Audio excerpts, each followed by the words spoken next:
Good morning students, welcome to my YouTube channel motivation with physics. पिछले class में हम लोग अवतल दर्पण और उत्तल दर्पण मतलब concave mirror and convex mirror का स्ट्रक्चर और स्ट्रक्चर के बाद उसका कैरेक्टर कि उसका बेसिक कैरेक्टर रिफ्लेक्शन के बाद क्या होता है, जिसमें हम देखे थे कि कॉनकेव मिरर यानी कि अवतल दर्पण में समानांतर किरणें जब आती है तो दर्पण से टकराने के बाद वह एक बिंदु पर आकर के फोकस होती है, तब उसके बाद फिर वह जाती है आगे की तरफ। और उत्तल दर्पण में किरणें जब टकराती है तो टकरा करके वह चारों तरफ फैल जाती है। तो एकत्रित करने और फैलाने के इस स्पेशल कैरेक्टर के कारण भी उनका नाम दिया गया था अभिसारी और अपसारी। अब आज हम लोग पढ़ेंगे, टॉपिक मेरा होगा अवतल दर्पण में प्रतिबिंब का किरण आरेख यानी कि रे diagram of the image in concave mirror. देखिए, अवतल दर्पण में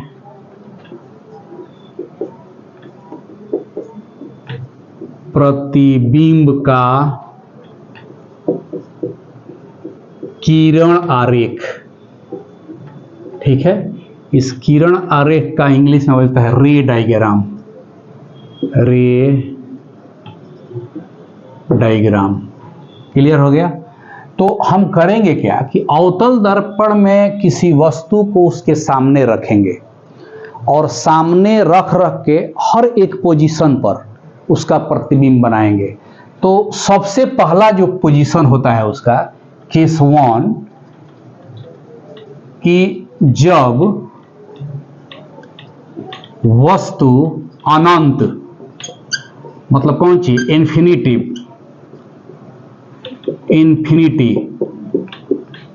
पर रखी हो, यानी कि अवतल दर्पण के सामने सबसे पहले हम वस्तु को इन्फिनिटी पर रखेंगे। तो देखिए, अब यहां पर पहला काम यही होगा कि एक अवतल दर्पण को बनाएंगे। ठीक है, अवतल दर्पण का ये देखिए, चूंकि वो चित्र भी पूछता है परीक्षा में, अक्सर पूछ देगा कि एक अवतल दर्पण में प्रतिबिंब का किरण आरेख खींचें जब वस्तु अनंत पर रखी हो, ऐसे ही कह देगा। तो उसमें प्रतिबिंब को स्पष्ट बनाइए और 2-4 बात जो उसमें है कि प्रतिबिंब कहाँ बना, कैसा बना, मतलब उसका पोजीशन और कैरेक्टर नेचर लिख दीजिए, तो पूरा का पूरा नंबर मिलता है। तो सबसे पहले क्या करते हैं, दर्पण में हम प्रधान अक्ष बनाते हैं, जैसे कि हम पिछला क्लास में कर चुके हैं। प्रधान अक्ष हो गया, यह प्रधान अक्ष यहाँ काटा तो ये ध्रुव हो गया। यहाँ पर हम उसका फोकस ले लेते हैं और ठीक उसके दुगनी दूरी पर हम लोग क्या लेते हैं, सी ले लेते हैं। ठीक है, अब वस्तु को इधर रखना है। तो इस केस में कहता है कि वस्तु अनंत पर है, तो हमको तो वस्तु दिखाई नहीं पड़ेगी क्योंकि अनंत पर कोई वस्तु हम कैसे देख सकते हैं। लेकिन वहां से चूंकि प्रतिबिंब के किरण खींचने का मतलब यही होता है कि उस वस्तु से हमेशा 2 किरण निकालेंगे, उस वस्तु से हमेशा 2 किरण निकालेंगे। एक किरण वह समानांतर आकर के दर्पण पर टकराएगी और टकराने के बाद, जैसे कल बताए थे कि समानांतर किरणें जब भी आती है तो दर्पण से टकराने के बाद फोकस से कोई गुजरती है। तो अब जैसे मान लीजिए कि एक किरण हमारा समानांतर आया, चूंकि अनंत पर वस्तु है तो वस्तु हम नहीं दिखा सकते हैं, तो यह टकराने के बाद सीधे फोकस से होकर के निकल जाएगी। ये देखिए, डायरेक्शन दिखाना बहुत जरूरी है। अनंत से ये किरणें आ रही हैं, चूंकि अनंत से आने वाली किरणें तो फोकस पर आकर के यहाँ पर काटी या काट करके निकल गई। तो एक तो तरीका ये हुआ पहला किरण। और दूसरा किरण कहाँ से खींचते हैं, ध्यान देना होगा कि दूसरा किरण हमेशा उसके वक्रता केंद्र से जाएगी। क्लियर। तो दूसरा किरण हम मान लेते हैं कि वक्रता केंद्र यहाँ है, तो इसी प्रधान अक्ष से होकर के आ रही है। ध्यान दीजिए, टकरा गई किरण। तो टकराने के बाद अब इसका डायरेक्शन क्या होगा, यह सबसे महत्वपूर्ण है। यहीं पर कॉन्सेप्ट छुपा रहता है गोलीय दर्पण का, जो बच्चा समझ नहीं पाता है, कोई भी स्टूडेंट। तो आप समझिए पहले, फिर एक बार आपको हम पीछे ले चलते हैं। हम बताए थे कि कोई समतल दर्पण अगर है यहाँ पर और यह अभिलंब है, तो अभिलंब पर जो किरणें आती है वह अभिलंब से होकर ही लौट जाती है। क्लियर? तो यहां तो स्पष्ट हम देख लिए कि यह समतल दर्पण है और इस पर यह अभिलंब है क्योंकि 90 डिग्री पर है। तो ये भी हम जानते हैं कि अभिलंब से कोई अभिलंब के अनुदिश कोई किरणें आती है तो टकराने के बाद अभिलंब के अनुदिश वापस लौट जाती है। इसमें अभिलंब कहां से खोजेंगे? तो इस चीज को आपको हम यहाँ पर रफ करके बताते हैं। यह मैथमेटिक्स का थोड़ा सा अंश आपको हम बता देते हैं ताकि वो बहुत जरूरी है। ध्यान नहीं रखना है कि फिजिक्स को बहुत बढ़िया तरीका से समझना है तो मैथमेटिक्स का कुछ रूल कंसेप्ट जो होता है दिमाग में होना चाहिए। अब आइए, जैसे मान लीजिए कि हम बताए हैं कि यह एक गोले का भाग होता है, तो हमने एक गोला खींच दिया, यह उसका सेंटर होता है। ठीक है, जो यहाँ सेंटर सी दिखाए हैं, पिछला क्लास में डिटेल उसका हम बता दिए थे, सी। अब देखिए, अब सी से आप इस पर कहीं भी लाइन खींच दीजिए, कहीं भी लाइन खींच दीजिए, यह रेडियस होता है। ठीक है, तो यह रेडियस उसके परिधि पर हमेशा लंब होता है, परपेंडिकुलर। ये आप मैथ में थ्योरम पढ़े होंगे। ठीक है, कि कोई भी अगर वक्राकार चीज है, सर्किल भी हो सकता है, वह सर्किल भी हो सकता है। कैसे लंब होता है इसको आप जानिए कि जिस पॉइंट पर आप परिधि पर मिलाए हैं वहां पर एक स्पर्श रेखा इसे खींचते हैं। देखिए, स्पर्श रेखा यहां भी खींच सकते हैं, जहां पर है वहां एक स्पर्श रेखा यहां भी खींच सकते हैं। तो थ्योरम कहता है कि परिधि के किसी बिंदु पर खींची गई स्पर्श रेखा पर त्रिज्या हमेशा लंब होती है।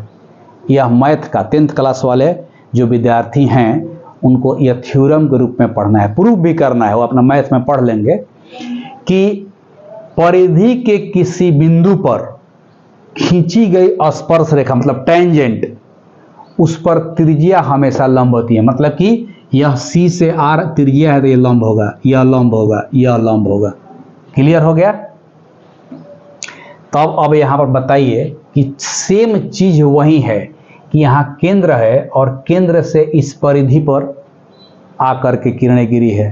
तो जाहिर सी बात है कि अगर यहां पर हम एक स्पर्श रेखा खींच देंगे तो यह लंब कहलाएगा। तो अब यहां पर आप कॉन्सेप्ट बैठा लीजिए कि गोलीय दर्पण में उसके वक्रता केंद्र से होकर जो भी किरण टकराती है दर्पण पर वह अभिलंब के अनुदिश होता है, मतलब वह अभिलंब वाली किरणें हैं। तो परावर्तन का रूल क्या था कि अभिलंब से कोई किरणें आती है तो अभिलंब से ही वापस चल जाती है। तब यह किरण किधर से वापस जाएगी? देखिए, अब यहीं से सीधे लौट जाएंगे। देखिए लौटा रहे हैं इसको, दोनों लाइन ही पा गया। क्लियर? तो इस तरह से दो परावर्तित किरणें एक दूसरे को कहां पर काटी, दो परावर्तित, देखिए इतना हम तीर दिखा दिए इसलिए कि ताकि स्पष्ट हो जाए। इस चीज को जानना बहुत जरूरी है, यही बच्चे नहीं समझ पाते हैं। आज इस फिगर को समझाने का मेन मकसद यही था कि गोलीय दर्पण में अभिलंब किसको मानते हैं, तो अभिलंब यही है। केंद्र से उसके परिधि पर कहीं भी लाइन खींच दीजिएगा तो वह त्रिज्या हमेशा अभिलंब होती है, क्योंकि जहां जिस पॉइंट पर आता है उस पॉइंट पर हम लोग टेंजेंट, 10th क्लास में ये थ्योरम है, आप पढ़िएगा, उसको प्रूफ आता है। तो यहां पर हम देख रहे हैं, चूंकि हम फिजिक्स पढ़ रहे हैं इसलिए उसका रूल बता दिए, डिटेल्स आप अपने जानिएगा। अब यहां पर हम देख लिए तो प्रतिबिंब का क्या कॉन्सेप्ट है कि परावर्तित किरणें, माने कि परावर्तन होने के बाद किरणें एक दूसरे को जहां पर काटती हो या काटते हुए यहां पर तो स्पष्ट रूप से काट रही हैं कि देखिए यह परावर्तित किरण यहां से आई है तो यहां से आई पहुंची है, ये भी यहां से पहुंची थी, यहां पर जो किरण बना काटे यहीं पर उस वस्तु का इमेज बन गया आई, यही इमेज बन गया। यानी कि अगर कोई वस्तु अनंत पर रखी है तो उसका प्रतिबिंब कहां बन गया? फोकस पर। तो यहां पर उसका हम लिख देते हैं, देखिए पॉइंट दे करके कि प्रतिबिंब कहां बना? फोकस पर बनता है। पहला पॉइंट निकला। दूसरा पॉइंट देखिए, चूंकि फोकस पर बना है तो प्रतिबिंब, जिस तरह से वस्तु बहुत दूर है हमको दिखाई नहीं दे रहा है, प्रतिबिंब भी मात्र एक पॉइंट के बराबर। इसका एग्जांपल क्या है कि सन ऊपर में चमक रहा है सूर्य, और अवतल दर्पण को आप ऐसे रख करके उसका बनाइएगा तो क्या बनेगा? एक पॉइंट भर आपका एक प्रतिबिंब बनेगा। तो सन तो बहुत बड़ा है लेकिन उसका प्रतिबिंब कितना बना, छोटा बना। तो प्रतिबिंब जो होता है वह वस्तु के सापेक्ष बहुत छोटा होता है, ठीक है। तो प्रतिबिंब वस्तु के सापेक्ष बहुत छोटा, यहां बहुत शब्द देंगे, बहुत छोटा होता है। दो कैरेक्टर मिल गया। तीसरा कैरेक्टर क्या मिला है कि यह दर्पण के सामने ही बना है, तो वास्तविक बनता है। तो प्रतिबिंब वास्तविक, यही में लिख देंगे उल्टा, बार बार अलग नहीं लिखेंगे क्योंकि वास्तविक प्रतिबिंब हमेशा उल्टा ही बनता है, वास्तविक एवं उल्टा बनता है। क्लियर। तो इतना ही, सभी प्रतिबिंब में इतना ही कैरेक्टर आपको जानना है। पहले का कैरेक्टर कि प्रतिबिंब कहां बना, तो यहां देख लिए कि फोकस पर बना है, फोकस पर बनता है। प्रतिबिंब कैसा बना, कैसा का मतलब कि बड़ा बना कि छोटा बना साइज में, तो प्रतिबिंब बहुत छोटा बनता है, ठीक। और काल्पनिक बना कि वास्तविक बना, तो यह वास्तविक है क्योंकि दर्पण के सामने काटा है और उल्टा बन गया, ठीक है। तो यह हो गया एक केस के बारे में हम डिटेल जानकारी दे दिए। इसके बाद और भी बहुत सारा केस है, एक एक करके हम सब डील करेंगे और उसका ये बनाते जाएंगे। तो अक्सर जो भी प्रतिबिंब खींचिए अवतल दर्पण में, अक्सर अवतल दर्पण में ही पूछता है। कारण उसका क्या है कि अवतल दर्पण में प्रतिबिंब का जो आकार होता है वह वस्तु के पोजीशन के हिसाब से बदलते रहता है, कभी बड़ा, कभी छोटा, कभी वास्तविक, कभी काल्पनिक। उत्तल दर्पण में क्या होता है कि हमेशा एक तरह का प्रतिबिंब बनेगा, हमेशा काल्पनिक बनेगा, वस्तु से छोटा ही बनेगा, वो हम फिगर से बता देंगे लास्ट में। लेकिन इसमें क्या है कि आप 5-6 केस को पढ़ लीजिएगा तो निश्चित रूप से एक क्वेश्चन रहता है, या तो ऑब्जेक्टिव रहेगा या शॉर्ट टाइप का क्वेश्चन रहेगा। अब इसी में शॉर्ट टाइप का क्वेश्चन ये हो गया आंसर, कहेगा कि अवतल दर्पण में किसी वस्तु के प्रतिबिंब का किरण आरेख खींचे जब वस्तु अनंत पर हो, तो यह खींच करके यह बात लिख देंगे।